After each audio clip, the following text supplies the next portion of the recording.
A three from Damari Monsanto, one from Ladarius Brewer, and that offsets and then some. The 1-3 from Noah Gurley as ETSU has a 6-3 lead in the early going here at Freedom Hall. The Ferguson Enterprises series history between the Bucks and Paladins. Hop on the seesaw for this one, a matchup that is number 63 between the two teams. 32 games won by ETSU, 30 by Furman, and recently this matchup has simply been about where the game's been played. 1 week ago, Furman wins in Greenville at Timmons Arena, where Furman has won 5 of the 6 played there since Jason Shea arrived as an assistant for ETSU. Meanwhile, when games are played here in Johnson City, the Bucks have won 4 of the 5 during that same time frame, as Silas Adeke, the center for ETSU, Northern Kentucky transfer, connects on the first free throw. Noah Gurley fouled him. The second foul on Furman right before that media timeout. And with that pair of free throws, ETSU has scored 8 of the first 11 against the visitors. Garrett Heen checks in for Furman.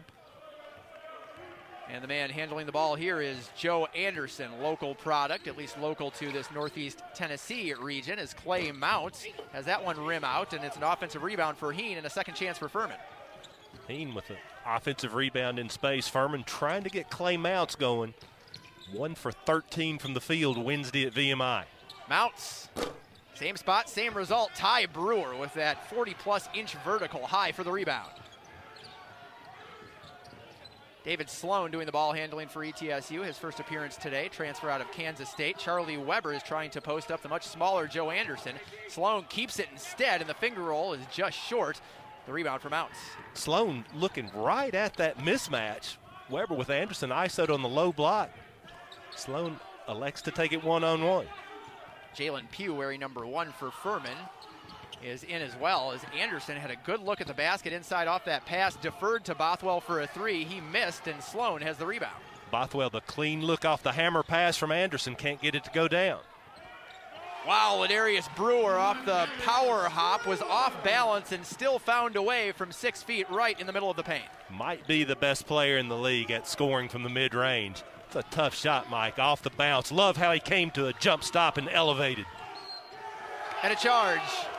Bothwell knocks over Sloan. Foul number 3 on Furman. That's Bothwell's first.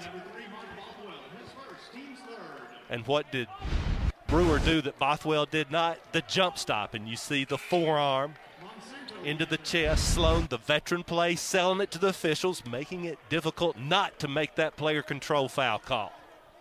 Monsanto checks in for Vonnie Patterson. He is with Sloan in the backcourt. Weber and both Brewers wait for those two. You mentioned Garrett Heen in the lineup for Furman. Watch how he runs the floor, Mike. He sprints inline to inline every possession. That's the best thing he brings to Bob Ritchie's Paladin club. Brewer called for a hook, an offensive foul with the off arm. He nods his head over to Byron Evans as he jogs back to the defensive end. Yeah, no argument from Brewer. Good call by the veteran official, Byron Evans. Teams traded threes early. It's a 7-0 run for ETSU over the last 2:16. A scoring drought of nearly 3 minutes for the Paladins as Gurley and Slauson will return.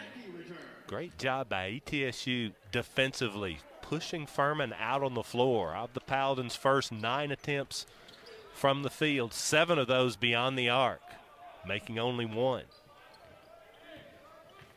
Furman today going for their first regular season sweep of ETSU in nearly 35 years, 1986-87 the last time they did it. Deflected pass in the corner goes for Anderson, who just chucks it up, and that's going to be a foul on Ladarius Brewer, who was late to try and intercept Jalen Pugh, the one that was infringed upon. And that's a break for Furman, because Anderson just threw that ball up wildly toward his own backcourt.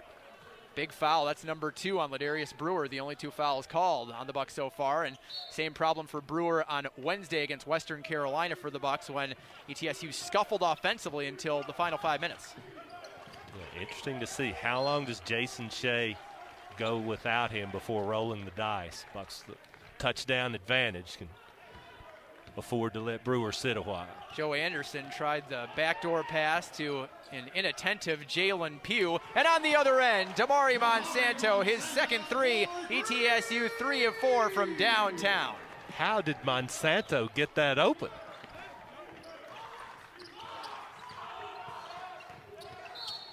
Hunter weaves between Sloan, Adeke, and Ty Brewer and is fouled. I like this early substitution, too, by Bob Ritchie, giving Clay Mounts an early break. Collect himself and watch the game as you see Monsanto with the easy catch and conversion. He's developing quickly, isn't he?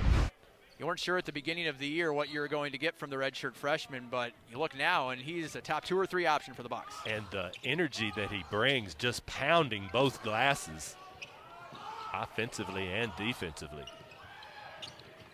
Hunter from outside.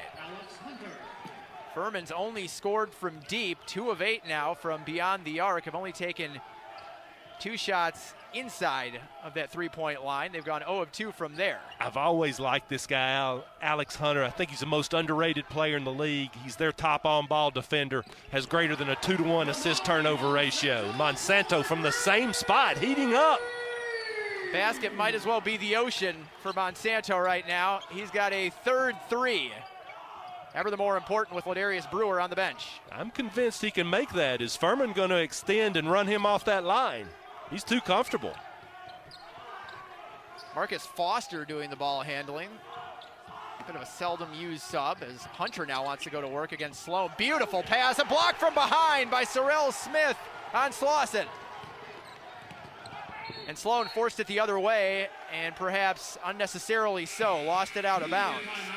And we have reached the second media timeout with Furman, a team that has only shot below 50% 4 times this year. All 4 of those times they have lost the game. Their only 4 losses of the season. They've got just 6 points through 8 minutes. ETSU up 10 here on ESPN+.